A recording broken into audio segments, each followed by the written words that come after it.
toda esta diplomacia occidental al final resulta estar directamente supeditada a las sanciones ucranianas de acción directa.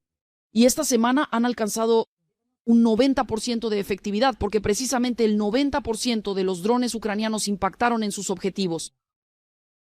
Y la respuesta a los intentos de Putin de provocarnos un apagón ya la han sentido no solo en Belgorod y Voronezh, sino también en la región de Moscú.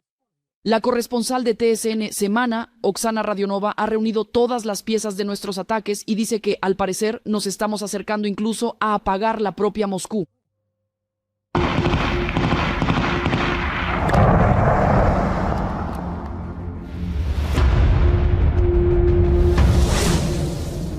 Así de espectacularmente detonó esta semana un almacén de Shaheds en el territorio del aeródromo de Donetsk.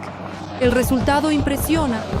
Ahora, más de 1000 Gerand-2 rusos ya no volarán hacia nosotros.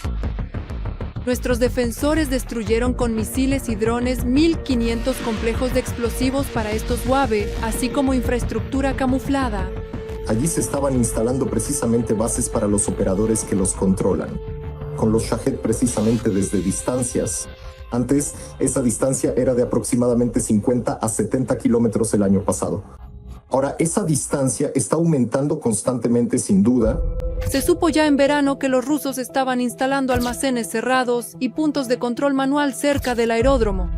Desde entonces, la inteligencia fue armando el rompecabezas pieza por pieza para lograr un golpe perfecto. En operaciones similares, los partisanos ayudan mucho, y también la cinta amarilla son los miembros de la resistencia clandestina que actúan en los territorios ocupados.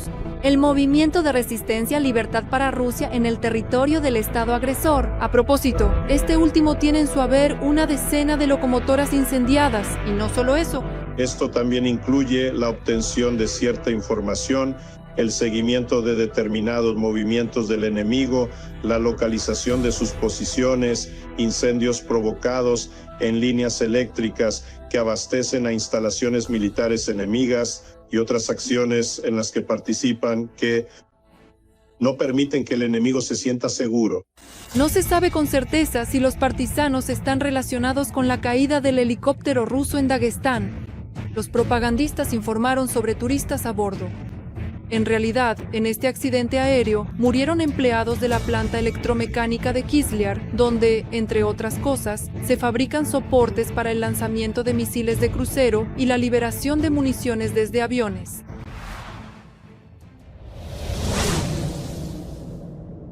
Ni sonidos de la defensa antiaérea rusa, ni el zumbido de drones, solo estos potentes estallidos.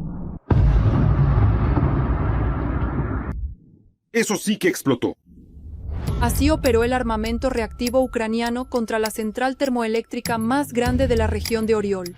Esta ya es la segunda ataque en los últimos 10 días. La vez pasada fue atacada con Neptunos. Un detalle interesante. A menos de 1 kilómetro de esta central termoeléctrica hay una empresa de defensa importante para los rusos, Orel, Techmash, que fabrica equipos especiales para el ejército. Otro objetivo importante de la semana, a 350 kilómetros de Moscú, es la central eléctrica de Kostroma, una de las más grandes de Rusia. Es capaz de generar más de 3.500 megavatios de electricidad. Su chimenea, con más de 320 metros de altura, se considera una de las más altas de Europa. También se registraron apagones tras nuestros ataques a la central termoeléctrica, en Belgorod y Voronezh. Pero además de las centrales termoeléctricas, nuestras manos largas se centraron en las subestaciones clave para los rusos. Las principales empresas generadoras de electricidad pertenecen precisamente al distrito militar de Moscú. Y de hecho queremos aislar Moscú en círculo del resto del territorio de la Federación Rusa, porque en primer lugar allí está concentrada la mitad de los cerebros y 1/3 de todas las empresas científicas. Por eso dejar sin electricidad precisamente estos sectores es justamente nuestro objetivo muy prioritario.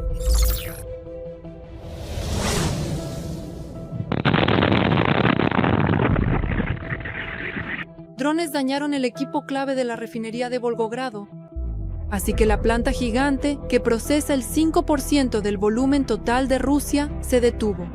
Además de ella, esta semana encontramos el freno de emergencia en la refinería de petróleo de Saratov y detuvimos la refinería de Kstovo. Las refinerías de Ryazan, Marian Tabashino y Tuapse tuvieron problemas graves. Atacamos por segunda vez la terminal de carga del puerto de Tuapse en la región de Krasnodar. Es aquí donde la flota en la sombra de Putin se abastece de petróleo. Atacamos tanto el oleoducto como los petroleros. 4 se incendiaron, 2 de los cuales estaban completamente llenos de petróleo. Los drones destruyeron su pequeño barco, el North. También resultaron dañados el muelle y el oleoducto. Tras los ataques, este importante puerto petrolero de aguas no congeladas detuvo la carga y la refinería local mencionada detuvo el procesamiento. Esta semana también atacamos una importante planta química para Rusia, la fábrica de Sterlitamak, ubicada en Bashkortostán, a 1.300 kilómetros de nuestra frontera. Aquí se especializan en combustible de aviación y polímeros sintéticos indispensables para el ejército ruso. El 37% de las capacidades generadoras y de bombeo de la Federación Rusa están actualmente fuera de servicio. El déficit de combustible es de aproximadamente el 20%, y esta crisis ha afectado a unos 67 regiones aproximadamente. Y los militares rusos muy a menudo atacan a civiles en estas colas, y simplemente se llevan ese combustible para sus propias necesidades. En general, desde el inicio de la guerra, nuestros defensores han realizado 150 potentes ataques contra instalaciones petroleras y de gas rusas. Atacamos en masa, drones señuelo, UAVs de largo alcance, drones misiles y Neptunos con flamingo.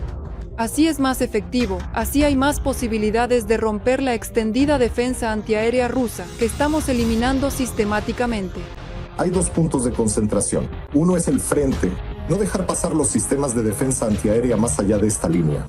El segundo es Moscú. La defensa escalonada de los rusos ya está muy debilitada. Así que todas estas pruebas de los Yars, las conversaciones sobre el Burevestnik con Oreshnik ya no solo no afectan al mundo, enfurecen a los propios rusos, que en la televisión ven victorias míticas, pero por la ventana presencian convincentes espectáculos de fuegos artificiales de los ucranianos furiosos, Palianitsias y Pobrivs. Oksana Radionova, Natalka Kucherenko, TSN, Semana 1+1, Maratón, Noticias Unificadas. Pero ¿cuántas tragedias más como esta pueden ocurrir? ¿Por qué no funciona la prohibición clara de estos reconocimientos arriesgados por parte del comandante en jefe de las Fuerzas Armadas de Ucrania? ¿Dónde está la falla en el sistema? ¿Y cómo detener este desprecio por la vida de los defensores? Sobre esto le pregunté al general Oleksandr Syrskyi en una breve conversación telefónica antes del noticiero. Él expresó que, por empatía hacia las familias, les habló sobre una seria investigación interna que se está llevando a cabo en paralelo con el caso de la Oficina de Seguridad del Estado.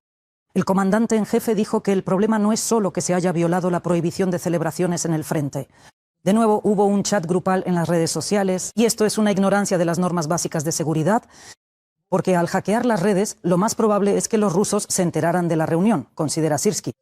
En los últimos días, esta tragedia se discutió con los comandantes de los cuerpos, y las decisiones disciplinarias, espera el comandante en jefe, deberían reducir esto a 0, las posibilidades de volver a exponerse al enemigo. Por supuesto, también pregunté sobre Pokrovsk. ¿Realmente la ofensiva rusa se ha ralentizado temporalmente?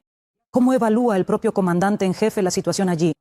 Y dado que no tiene sentido revelar toda la estrategia de retirarse o no, o de ceder posiciones al enemigo en directo, planteé la pregunta de la siguiente manera. ¿Tiene nuestro mando un plan B o incluso un plan C para salvar la situación? Pokrovsk es una zona fortificada continua, dijo el comandante en jefe.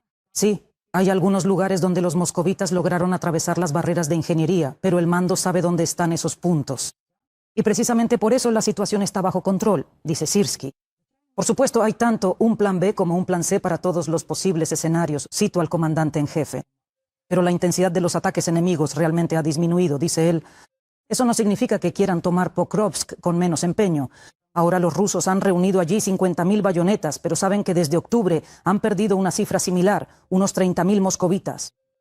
Además, en Pokrovsk han desplegado el 425º Regimiento de Asalto, que según Syrskyi actúa de manera muy eficaz. El propio Syrskyi, que también pasa casi todo el tiempo cerca de Pokrovsk, evalúa la situación 3 veces al día. Según él, las rutas logísticas han sido restauradas y reorientadas, el clima ayudó. Y por el momento hay todas las fuerzas y medios para afirmar con certeza que no hay motivos para el pánico, subrayó el comandante en jefe.